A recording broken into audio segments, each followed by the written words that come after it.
ప్రత్యేకపరుచుకున్నావా?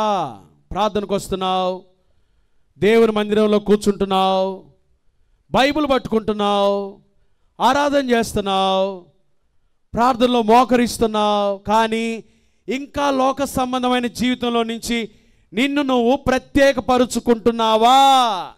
ప్రత్యేకపరుచుకున్నావా?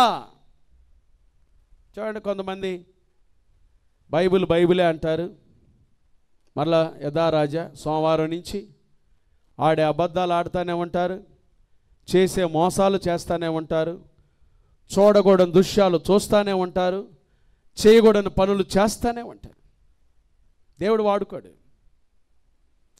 దేవుడు వాడుకోవటానికి ఒక పాత్ర అర్హమైన పాత్రగా ఉండాలంటే ఆ పాత్ర చేయాల్సింది ఏంటంటే పెద్ద చదువు అక్కర్లా.